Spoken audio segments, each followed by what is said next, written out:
Um, okay, I have a little button that says we're recording, so I'm going to assume that that is correct. All right. Hey, Joshua Shea, I was going to say welcome to the virtual couch, but you are at home. So, Yeah, but I guess in virtual terms, welcome to the couch. right. Thanks. I'm in my actual chair. Are you really? Okay, perfect. Me too. I need to sit back, as a matter of fact. But okay, so my guest today is Joshua Shea, and Joshua, we had just a very brief kind of pre-interview, and I kind of put it out there. I want to let you drive. So how about you give the introduction, if that's okay? Well, my name is Joshua Shea. I have just authored a book called The Addiction Nobody Will Talk About: How I Let My Pornography Addiction Hurt People and Destroy Relationships. Basically, it's a memoir. Don't worry about statistics. Don't worry about too much math or science in it. Yeah. Basically, telling the story of how I uh, let myself go when it came to my addictions, which included pornography and alcohol, and how I began to just stop taking care of myself as my personal and professional lives imploded, and Okay. how essentially this perfect storm came together, and I was quickly on a road to probably death when ultimately the Maine State Police stepped in and said, "Hey, we found some underage pornography on your computer," which rocked my world, but ultimately saved my life. Okay, And perfect. And that is a great place to start. And I want everybody to, to tune in. The more episodes I do and I interview a variety of people, I know there are some people who, when they see that I am going to talk about pornography, which is kind of part of my practice, some people say, hey, that's not a problem for me. But I love the fact that your goal is to bring awareness. Your goal is to, we're going to stay away from all the deep, heavy stats. We're not going to talk about modalities of treatment. But we just want to bring awareness to your story. And I think that what is important as well is to give us a little bit of background. I mean, in your book, you refer many times, you want to make it clear that you're not a victim. And you also, I love the phrase, you were a regional celebrity. So, I mean, kind of set the stage. Tell us a little bit about what you were doing and where you lived and a little bit of yeah, what. like I said, I'm from Central Maine. I live in a city called Auburn, which is right next door to a city called Lewiston. By Maine standards, when you put the two of them together, you're looking at 70, 80,000 people, which by Maine standards is pretty big. I decided I was a newspaper writer and editor for years. I was the editor of a newspaper a couple towns down. Okay. And this in 2007, 2008, when we had the housing crisis, we lost about 30% of our advertising base overnight. And Wow. I knew we needed another product. So I thought, why can't my hometown, why can't where I live now, why can't we have one of those nice lifestyle magazines Okay. that some of your bigger cities have? And Portland, being the biggest city in Maine, had one. And I said, this might be the thing that lifts up the spirits of people around here. Yeah. So I started this magazine with a close friend. The book itself kind of starts the day that I ran back into my close friend and pitched him the idea for the magazine that I was thinking about. The magazine exploded and took off like nothing I'd ever been a part of did. It was Wow. absolutely wonderful. But when something like that happens, I am a diagnosed bipolar, diagnosed Okay. PTSD. Something that massive happens to you, you don't know exactly how to deal with it. It starts throwing off your levels. Sure. And so I began, doing long hours. Everybody wanted to interview me and talk to me and show up at the Rotary Club. Well, what was that rush like? I mean, had you had that before?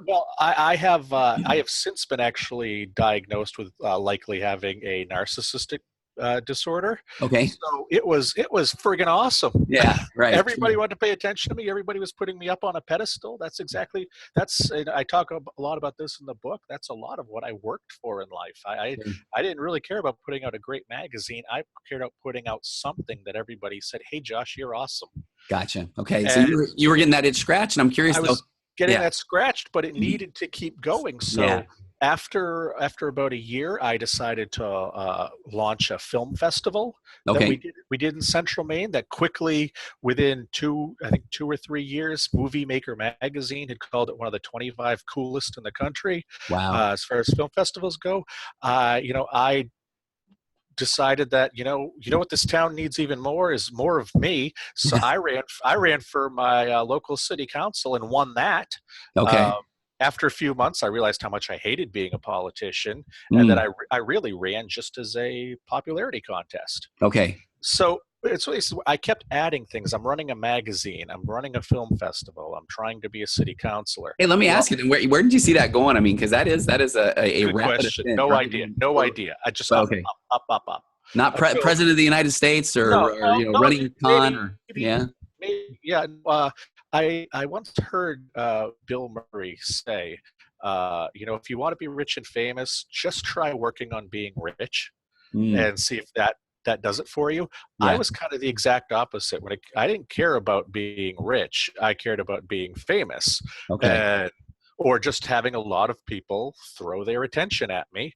Yeah. And I captured that in Central Maine. I won a ton of different awards. I was, highlighted in a lot of different places. I was living this life, but once people walked away from me at the end of the day, once I went home, it was Red Bull and tequila and pornography.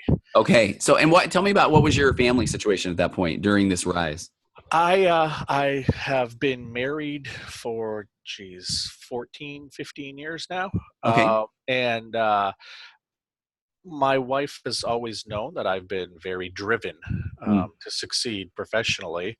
And I think she was very happy for me when this happened. My children, when the magazine took off, and this was back in 2009, I think they were in second and sixth grade, Okay. perhaps. Maybe third and seventh. I don't remember exactly. But they were all very supportive of what I was doing. But as I started to buy into my own hype, there was less and less time for them. Every evening, I was out at some kind of networking event or some kind of something happening out in the world that I could be seen at, or that I could push the magazine or film festival at. And it really, over time, my relationships really started to fall apart with them, because even when I was home, I was sitting at this desk or at the kitchen table working on what professional thing was going to bring me more attention. So Sure. And were you aware? I mean, were they letting you know, especially your wife, that were you she distant? let she let me know for a while, and Okay. then when nothing changed, she kind of stopped letting me know. And she even told me that she kind of tuned out there towards the end, because I couldn't be bothered to clean a dish or pick up the Okay. garbage or anything, because I had 3 Facebook pages, and at first it was one was a personal page and one was a professional page for this and one was a professional page for that, and eventually they all just became one giant. I was marketing myself all the Okay. time, just Yeah. trying to get attention any way possible. And what happens over time is that, over 4 or 5 years, you no longer have the hip new product. You just have another magazine. Okay. So the attention starts to disappear a little bit, and the advertising revenue starts to disappear a little bit. So suddenly the drinking you were doing to come down after a great day, the drinking is starting to be a little more anxiety based, because you don't Okay. know how you're paying the bills. Sure. Okay. And it's one of these things that sort of spiraled. And it eventually led to a point where 2 or 3 in the morning, I would be talking to women in chat rooms Mm. on Okay. the computer. And unfortunately, I got to the point where I didn't really care if somebody was 16 or 18 or 20 or 40. I didn't interview them about their age. If they looked like they were old enough, I'd talk to them. And uh, I started to really enjoy and get something out of manipulating them into doing things I wanted, Yeah. mostly sexual. Sure. Uh, Well, and let me that's stop where that. it was. That was where the power was. It was really Sure. about power. Yeah, and your book, starts off with a pretty powerful story that I want to kind of talk about. Before we even get there, what was, we've talked about the pornography addiction. What was your first exposure? What age? I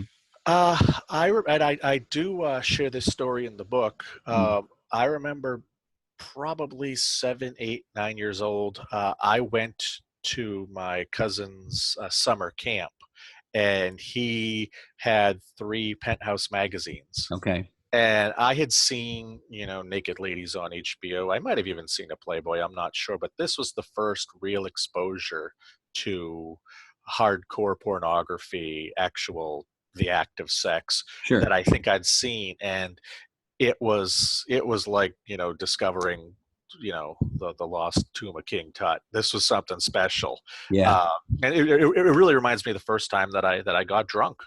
It was just like, I have found something here.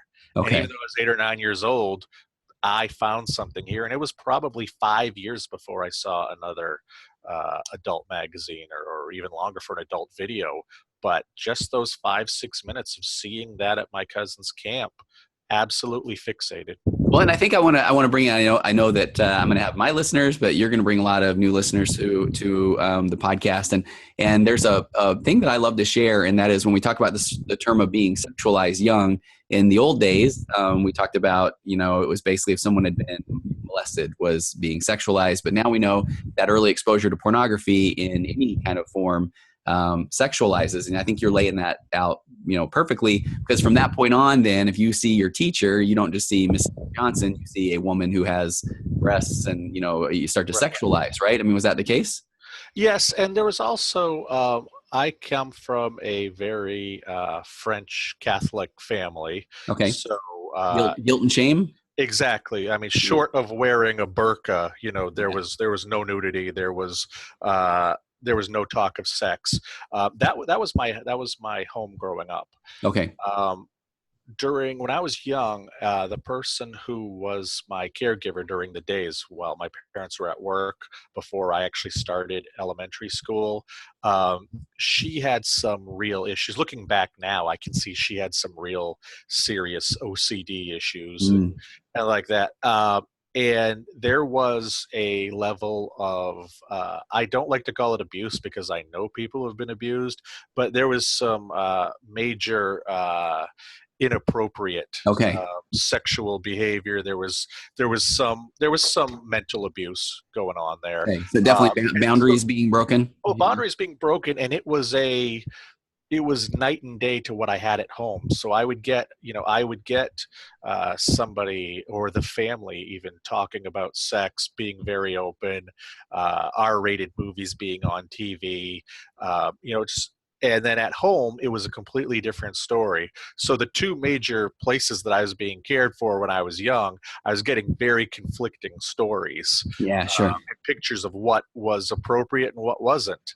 And how was I to know which one was right or wrong, or if I'd one say, was right yeah. or wrong? If you had the kind of the guilt background, especially in the home, it's not like you're going to bring up, hey, guess what my caregiver told me about today. It's what do you think about that? That wasn't at the dinner table discussion. True? No, absolutely Yeah. not. There was, I could watch every Rambo movie, Yeah. but if a boob showed up on HBO, it was turn that off, turn that off. Okay.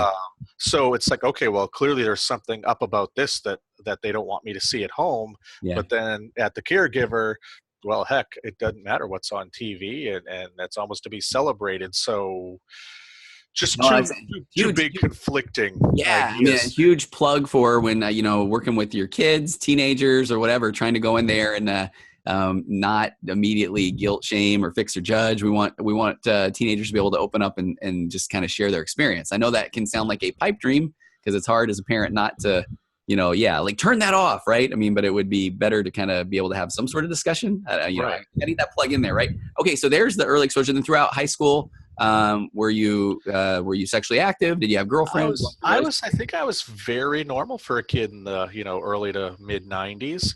I had girlfriends. I started to become sexual active around 16 years old, 17 years old. There was nothing, and I did like pornography. We didn't have the internet yet in my home, but there was a video store. I'm sure you remember those. I managed a chain of video stores in college. So yeah, and that was That And was I the was outlet at that time, right? right at 14 years old. I found a video store that I could walk into the back room that they had, Yeah. and they would not even bat an eyelash when I would come to the counter with a couple of hardcore porn tapes. Wow. And if I didn't have a girlfriend, or I wasn't seeing somebody, that's where my release came. Um, And not a lot of talk about that. I mean, even at that time, right? I mean, oh there no, wasn't. no, Yeah. not at all, not at all. And around the same age, I found a place where I could buy beer. Wow. And, with the way America talked at that time, I was like, okay, I really have to hide this beer thing. I really have, could be a problem. Where the porn thing was just a hobby, Okay. almost, and gave it really no thought. And unfortunately, didn't give it a lot of thought straight up until after I got arrested and actually started getting help for it and looking at it. Gotcha. And then I realizing the I knew I had an unhealthy. alcohol problem when I got arrested. Um, I just thought that my alcoholism caused me to have a lapse of judgment in what I was looking at, and it really it wasn't. I didn't go into inpatient sex therapy rehab until after a year after I was arrested. Okay. I immediately went into one for I alcoholism. saw that. You're here in California, I believe, Yeah, right? yeah. Yeah. I started in Laguna Beach. I was there for about 10 days, and then I spent another 9 weeks in Palm Springs. Okay. And it was just fantastic. I absolutely learned about why I was an alcoholic and how that formed and what it was for me. But at the same time, I started to meet off campus with a sex addiction therapist, just a brilliant guy named Stephen Wolfson. Mm, And he was so helpful in starting to tap into some of those memories back at the babysitter and yeah. starting to have me recognize how I was using porn as a surrogate, and not Yeah. just that, but how I was using those chat rooms as a surrogate for power in my own life. Okay, and so that a good place to kind of jump back up at the beginning of your book. You talk about an experience or an exchange with a woman. I mean, it brings some awareness to that. I mean, I've been doing this for a long time, but even the part where you were posing as what you tell the story, and how Yeah. were you able to do that? Let's get some Well, awareness. and to not make this a how-to video, Right. but I found that one of the genres of pornography I liked was the people doing cam to cam stuff, your chat rooms with your kids, and I would notice the name of what I thought was a website, a pornography website down in the corner. And eventually I decided to go to that site, and it was actually one of these peer-to-peer cam sites where if you're talking to somebody and if you don't like who you're talking to, you can hit the button that says next, Mm, and it brings you to a new person. And I went to this site, and after about 10 minutes, I realized that the women in the middle of the night, most of them in their mid to late 20s, were not stopping to talk to a guy who was in his late 30s, who looked gotcha. like me at the time, Yeah. because I could see the type of guys that were on there. These were buff, good-looking guys. I wouldn't have stopped to talk to me if I was a 25-year-old woman. Yeah. Um, so what I noticed over time, though, was that the same guys kept popping up. Oh. And I was like, this there, and just I was like, something's up with this. This is not it says there's 50,000 people online. I wouldn't see the same few guys. So I finally got one of these guys to stop. And I was just typing fast, like, wait, there's no way you're real. There's no way you're real. And this guy explained to me, no, I'm not real. And I agree. No, how to, like, you don't even have to. Well, Yeah, it's in your book, yeah. but yeah. But so you found, yeah, He just said, here's how you do this. yeah. You can circumvent your camera. You can go find a video of a good-looking guy, and trust me, 9 out of 10 times, girls will never figure it out. Wow. So I got the software, got the videos, got what I needed to do, started to do this, and I was able to get women to stop. And at first, it was mostly just conversations, but it started to lead to more sexual places, and then I very quickly realized that I wasn't doing this for sexual gratification purposes. I was doing this because, I would see you and, okay, you look like the type of person who is not going to take off your shirt for me. Yeah. How can I get you to take your shirt off And I for think me? that's where you started I mean, in the story in the book. I mean, this is Yeah. someone who they were what, an art lover, She an was, art dealer, a yeah, Kickstarter campaign. she was a photographer who, Yeah. 22, 23-year-old girl who needed a operation, was trying to raise money for it. Her Kickstarter stuff wasn't working. And I saw that as my opening to try to convince her to, take off her shirt.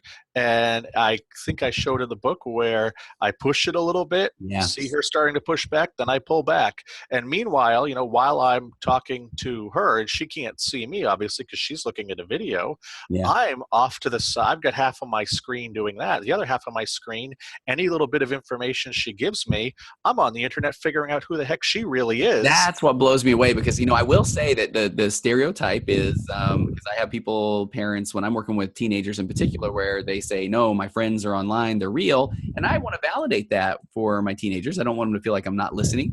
But then the parent always says it's not who you see, and they're living in a basement or whatever, right? And then meanwhile, somebody, then it can be not the person they see, and it's that parent's worst fear. Where were you mining that data? Where, I mean, you make it Well, clear in the book. I mentioned in the book, Yeah, she mentioned her father was a yeah, professor at a university, and she was very careful about sharing right. information, as most were. But she mentioned the university that her father taught at, and that he had recently done some kind of major thing with carbon isotopes. I think it was. I don't remember Yeah, exactly. And I was able to type, that university, carbon isotopes, and find out who this guy was immediately. So I found her through a little bit of yeah. information she gave me about her father, and that university was very open about, here's your staff bio.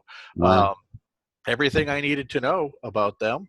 And so I was able to then work backward, find her Facebook page, find a Tumblr she had, figure out more about her. And then it's one of these things, if I'm talking to you and I found your Facebook page that you're trying to hide, and there are pictures of you riding horses in all of them, well, I can build a rapport. If I start talking about how much I love horses, suddenly you feel closer to me.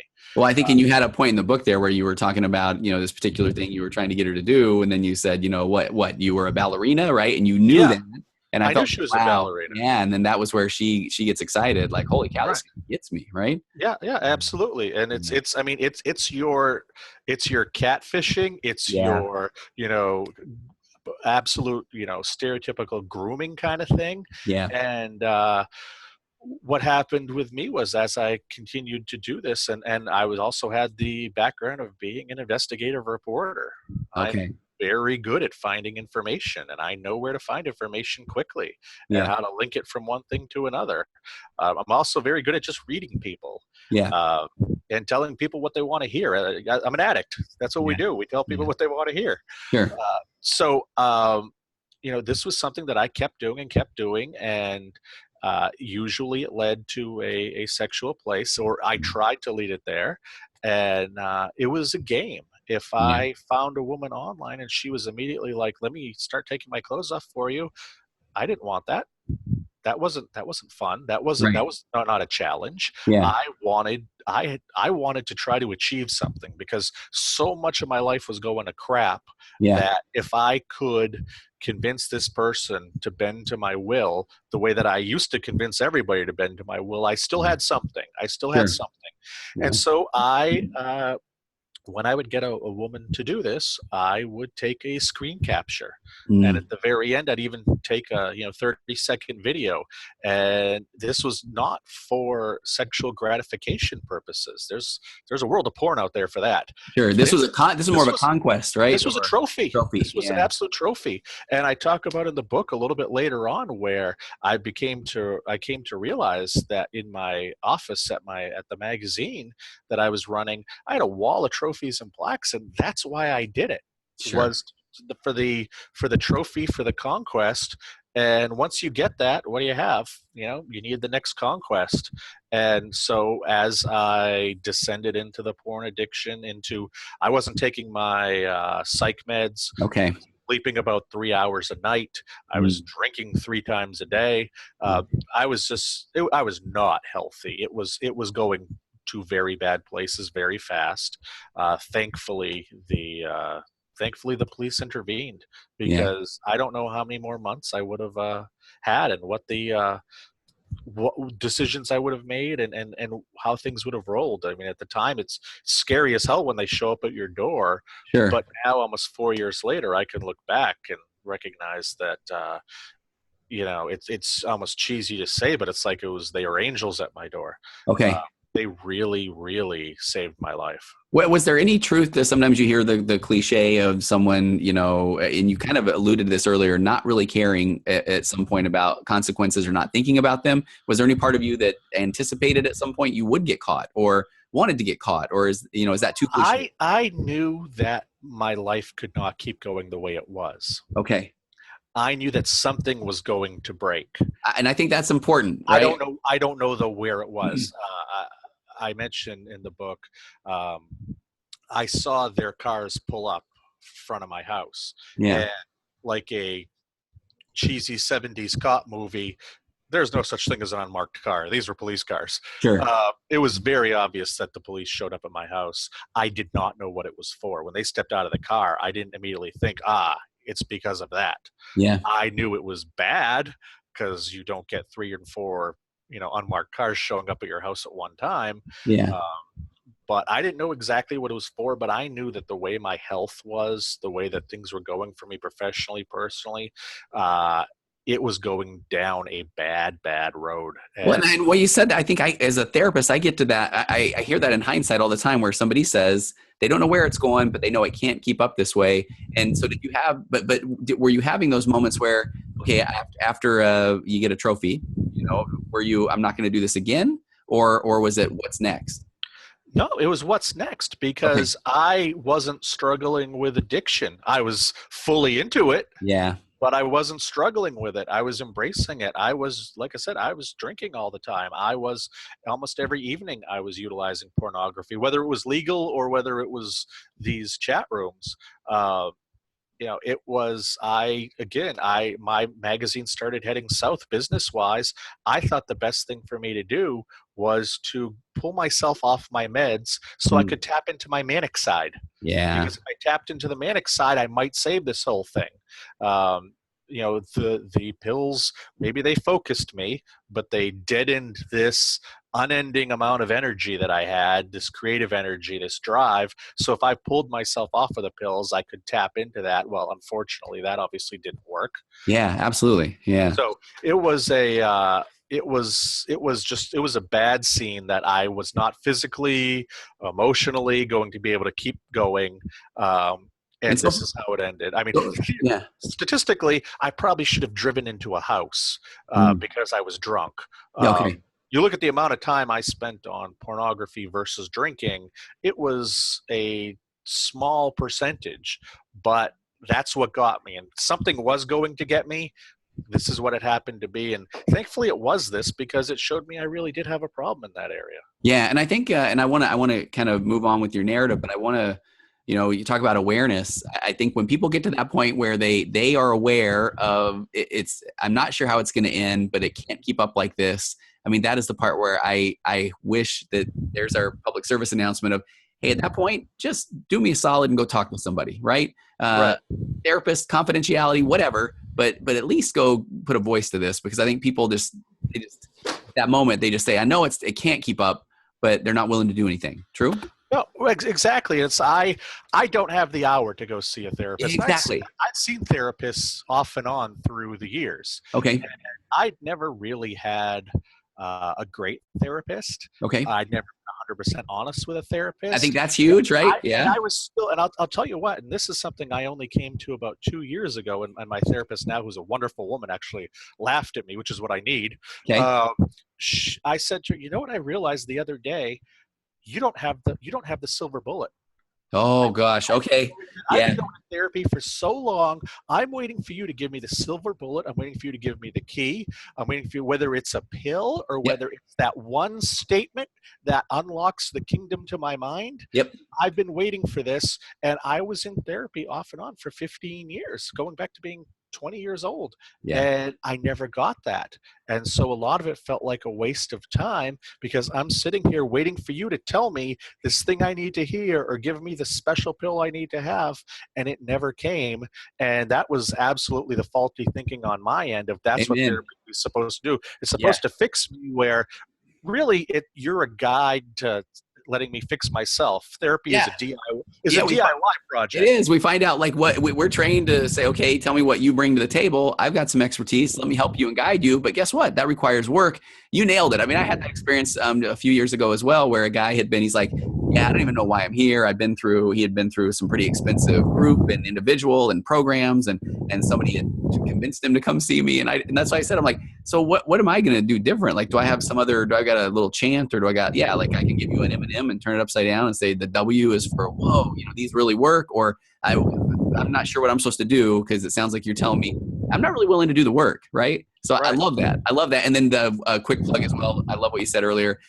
Zero productivity and lying to your therapist or not being completely open. I mean, that is just, but I know that's natural. I know it's weird to come in and talk to somebody you don't know and say, hey, here's everything. Well, but therapists know when we can't force you to tell us. Right. But, and I think I probably speak for a lot of people who come in, we're told as patients, be honest, but if I tell you I'm feeling suicidal, I know you don't ever, I was of the belief you don't ever tell a healthcare professional you're feeling suicidal. I'm not going to hit that button and set off those alarms because I'm going to lose control over this situation. Yeah, that's a great point. And I think tell you how I'm feeling. Yeah, and I think the disclosure is not safe. Sure. And so, that's a great point. And so I have a ton of therapists that listen to my podcast. Therapists, hear what Joshua said. Get a little better with the disclosure because I like to point out that everybody thinks about those things. That is normal, and we can walk right up to that line and we can kind of say, all right, what do we want to do with this? But yeah, I don't want somebody to think that if they even start to halfway through the word suicide, I've got the button that locks the door, I'm calling the cop. Yeah, or any of these kind of things. But I appreciate you. I know we were talking earlier about, I don't really want to go into the modalities and stuff, but I love what you're sharing there because at some point during that whole run that you were on, now if we want to get the message out to other people and they feel like, man, what I'm doing is heading somewhere, go to a therapist, be open and honest. You can interview a therapist ahead of time. You can tell them I'm worried if I say certain things that you're going to shut me down or whatever that is. It's it's your life, right? Public service announcement over there. Well, yeah. And the other thing I'll say on that also is, and I just found this out a couple months ago from one of the people who I work with now, is that at least in Maine, and I can't say if this is true everywhere, if you are a patient of a therapist, you can admit to looking at child pornography on a computer, and that is not a get the police on the telephone admission. Right away. And I don't know that would have changed anything for me because I wasn't in therapy at the time. I probably wouldn't have said anything, but for people who are, have a good relationship with their therapist, for people who do trust them, in Maine, I was told, no, this is not a reportable offense. And we can debate whether that should be or not. Right. Sure. Yeah. But to have the safety of knowing you can tell somebody this, and I have a pornography problem, it's starting to head into what may be illegal territory.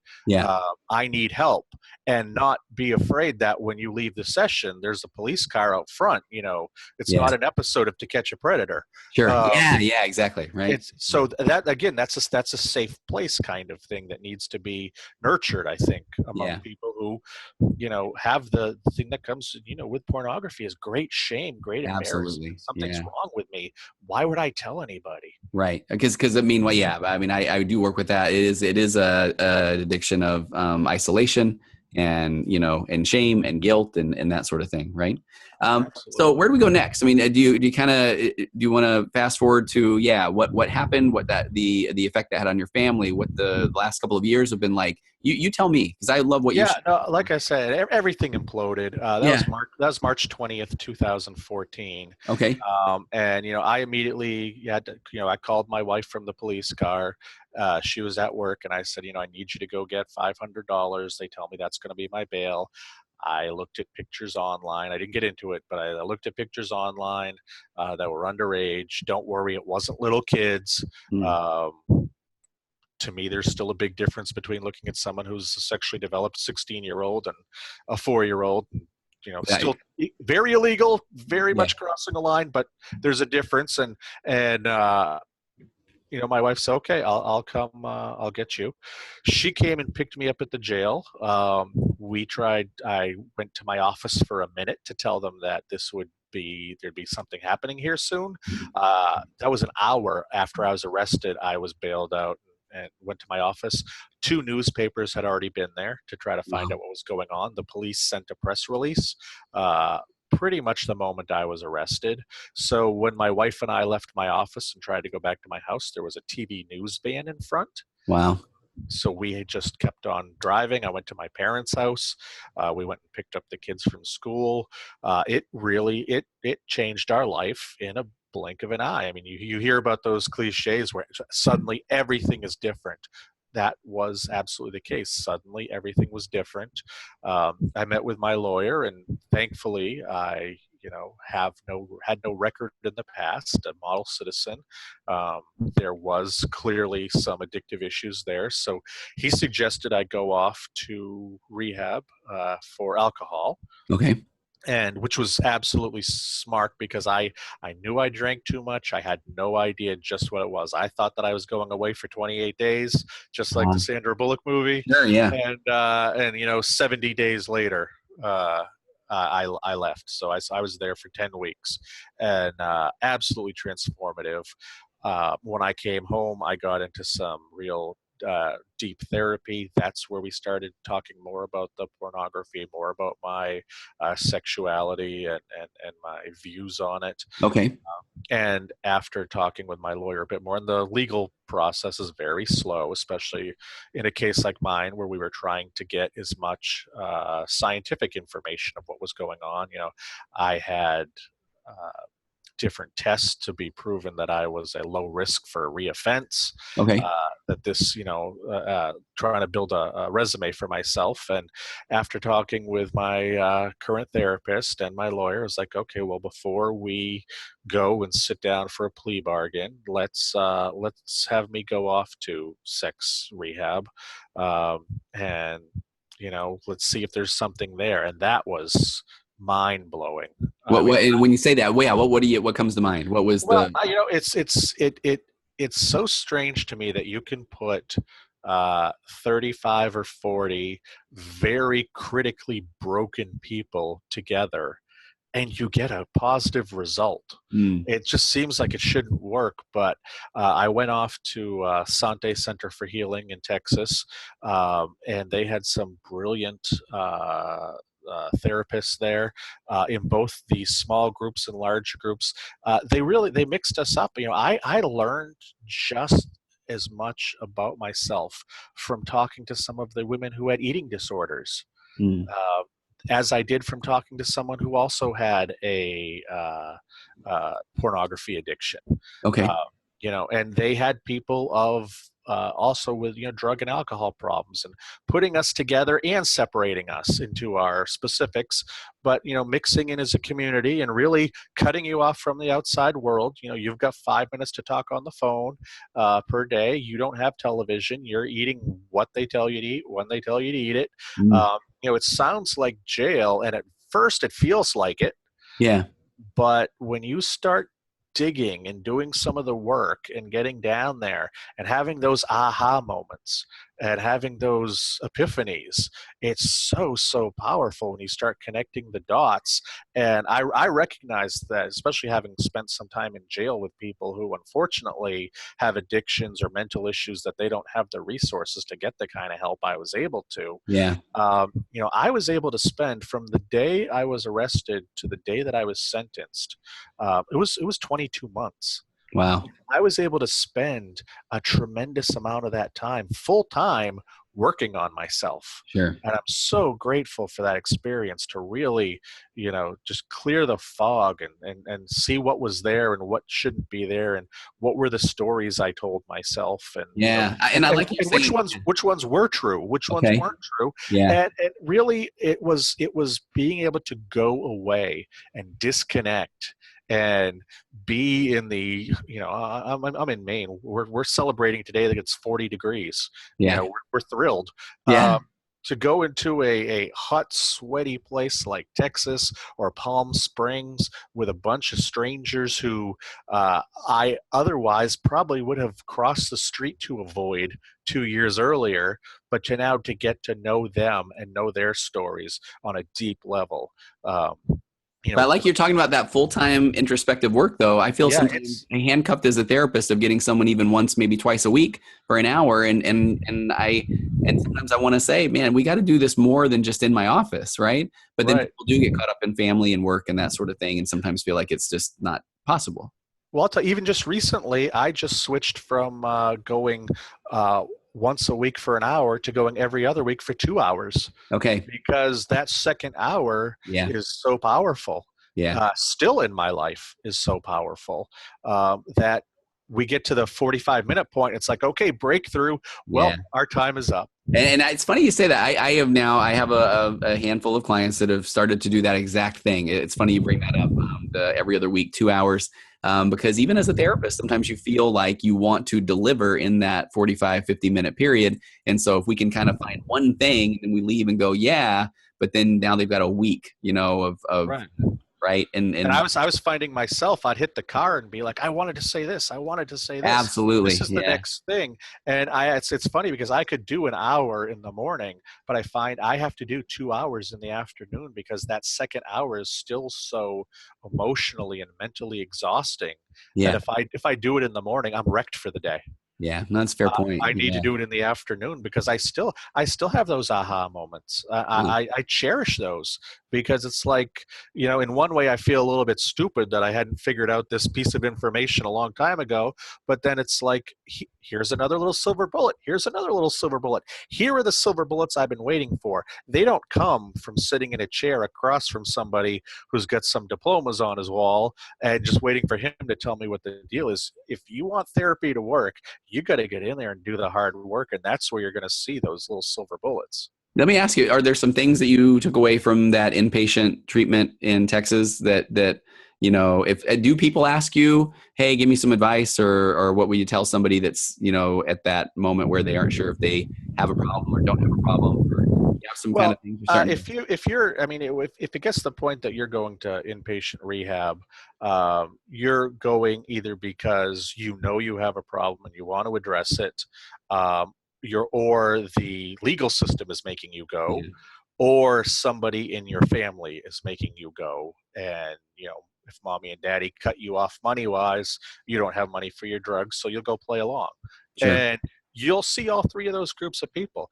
The people who are in those groups that don't really want to be there, they don't last very long. Okay. And those people who are serious tend to end up congregating together and building strong bonds together. I mentioned in the book that I heard many times that rehab is like being in a foxhole, and Mm, that you're with very different people for a very short amount of time in a very intense situation.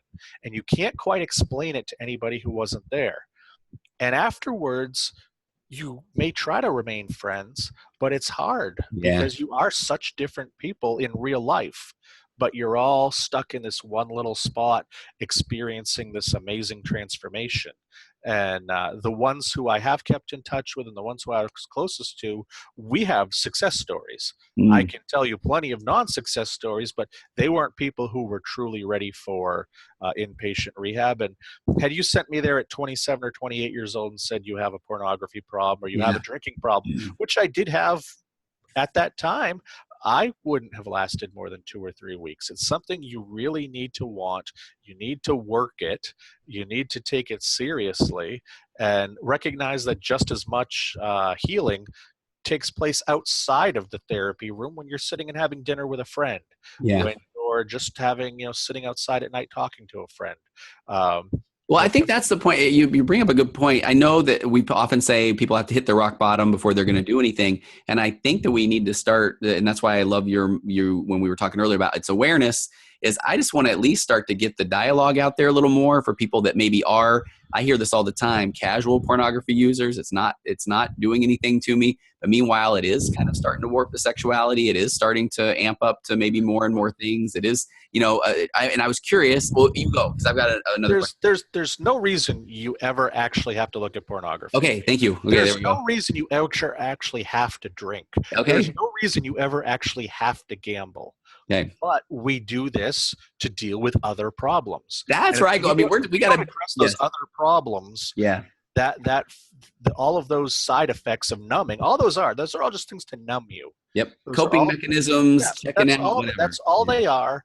And I don't understand. I'm not a gambling addict. I go to a casino and I lose $40. I get angry and storm out of there. Sure. Uh, you know, I love chocolate cake, but I would eat, I don't eat 3 or 4 pieces. I eat one, but I can understand how someone with a food addiction does eat 3 or 4 pieces. Absolutely. I understand how that guy in the casino is betting thousands of dollars on the roll of a dice, because addiction is addiction is addiction is addiction. And We're finally getting the word out that, no, there is casual pornography use is not, it is not, it is not non-effective to one's life. And let's look deeper. That means there's probably some job dissatisfaction. There's not a secure attachment to friendships. Your marriage probably isn't that. Let's go hit those things right now, right?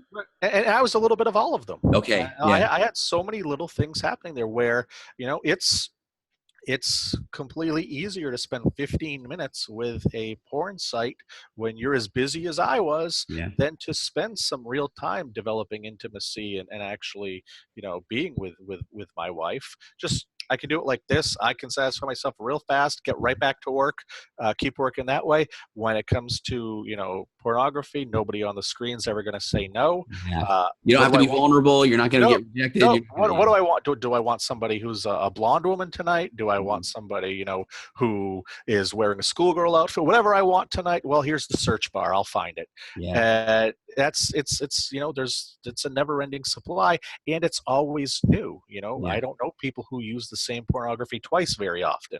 Yeah, which is part of the problem. And I think we talked earlier, and I've done a podcast on this Coolidge effect, where the brain starts to need more and more dopamine, which actually zaps the dopamine receptors, and so people start to amp up and go to harder and harder things, right? Yeah, absolutely. Let's kind of talk a little bit more. Your book just came out yesterday. Yeah, officially, I guess it started shipping yesterday. I guess we should say that's how a book comes out these days. Okay, so on the 10th, January 10th is when it started shipping. Yeah. Where can people find your book? A million places apparently, because I just searched this morning. Nice. But the two big places are obviously Amazon and barnesandnoble.com.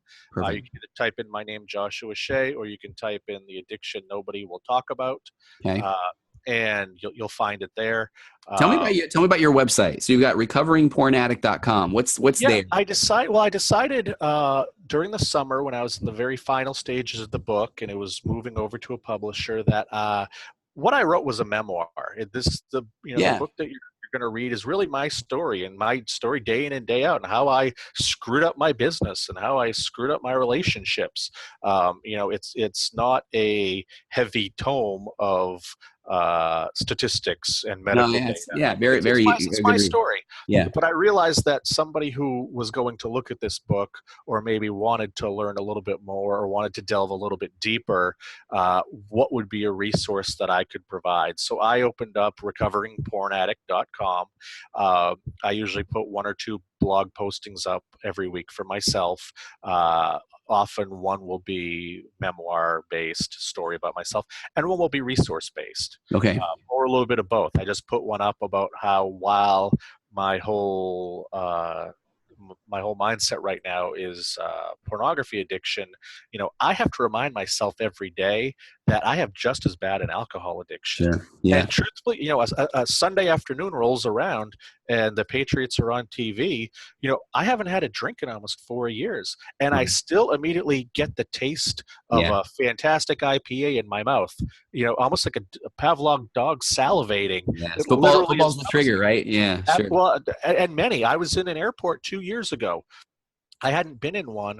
This was actually when I was going off to rehab in Texas, and I had not been in an airport sober in probably 20 years. And Wow. I never associated flying with drinking, or airports with drinking.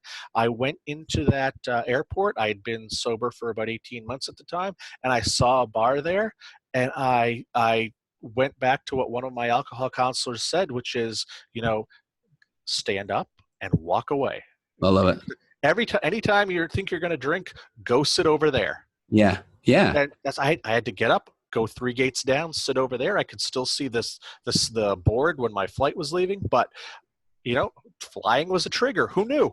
right, sure. And I still struggle with that every day. Okay. So that's something that would be on that website, where, while my book does talk about my alcoholism, and the site is mainly porn addiction, but my story is also that I have a pretty good drinking problem, Yeah, and I have to take care of that.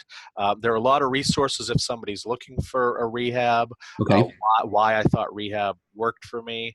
We're building a nice little following of people who are also struggling and working. So it's a place that I like to visit it once or twice a day, just to see who's checked in, who's talking, and if we can support each other. It's Can I ask you one before I let you go? And I also want to. You've got a great quote in the press release where, and then maybe you can go here, and then I want to ask you one more question. But you talk about pornography addiction isn't something suffered only by. What did you for the quote? Yeah, the exact quote is, it's not something that's only suffered by like 19 and 20-year-old guys who have never kissed a girl, who live in Yeah, their mom's basement. yeah, And I think that's what people believe. And yeah, so while I'm not a big stats guy, I just saw the other day that 1/3 of men between 18 and 30 think they may have a porn addiction. 1/3, 1 out of every 3 guys thinks they may have a porn addiction. yeah. That's disturbing. And if we can talk about all of the other addictions out there and all the other social ills, if we don't start dealing with this now, those 18 to 30-year-old guys are going to be 45 to 60-year-old guys. They're going Absolutely. to be 75 to 90-year-old guys. And in 50 years, what are those kids going to be? What are the kids back then going to be like? Because we talk about something like, and I don't want to compare it on a physical basis, but like the opioid crisis. Sure. Well, you can watch episodes of Dragnet from the late 60s where they're dealing with heroin. Yeah. And you can go back and listening to Eminem 25 years ago where he's talking about Vicodin abuse. The opioid crisis isn't new, folks. Yeah. Sexual harassment in the workplace didn't just start happening 6 months ago. Yeah. Bullying didn't just start happening 10 months ago or 10 years ago. We come to all of these causes and these addictions and social things so late. And I know I'm just one guy, but if I can get out there and say, hey, porn addiction, the internet's not going anywhere. Sexuality isn't going anywhere. We need to start talking about porn addiction now, because if we wait 10 years or 20 years, our society's going to be a mess. No, you are preaching it. I mean, I that is my stump speech of all. I mean, having done this work for a long time, I've worked with over 1,000 guys with pornography addiction and compulsive sexual behavior. Yeah, it is a plague, and it is not going anywhere. So Yeah, we are at the beginning. So I appreciate that you sharing that. Can I ask you one thing? The thing that I find that comes up that a lot of people don't recognize, not that a lot of the men I work with don't recognize as big of a problem is just pure objectification of women. So it's like instead of looking at a woman and just seeing her as a woman, but then looking at the body parts, the whatever, and there's phrases like eye bouncing, there's oogling, there's, but objectification, was that ever a problem for you, or was that brought up in the inpatient treatment where, people are just constantly looking at the parts of women? Yeah, it's one of those things that I never recognized I did, Okay. but I absolutely did. One of Yeah. the early behaviors that I had pointed out to me was that when I was watching a movie or any movie, I'd see, okay, who's that actress? Okay, well, when I get home, I've got to go to Mr. Skin, or I've got to go to one of these other celebrity websites and find out, has that woman done a nude scene somewhere? Right. Yeah. And that was, my brain was hardwired for 20 years to do that. Yeah, and I think And when I'm talking to a lot of people, they don't even recognize. That's one of those things I think I'm trying to do a little more awareness around is that we can work on that now. It's an awareness exercise. Walking by a woman and then look at her face. Look right. at her as someone's daughter, a child of Well, God, whatever it takes. Right? what I discovered was that I didn't look women in the eyes Yeah. because I feared they could read my mind. Gotcha. Okay. If I'm looking at you, I'm looking you in the face. I don't want you to know that I think you're beautiful, Right. or I'm very insecure about talking to you, or I'll look away, or I'll look at your parts. Yep. But I'm not going to look you in the face. And my wife laughs sometimes where she can tell I still struggle to look at a waitress in the eye. Yeah. Because Yeah. I feel like you looking at me in the eye, and not just women, mostly women, but not just, you look at me in the eye and I think you're reading my mind.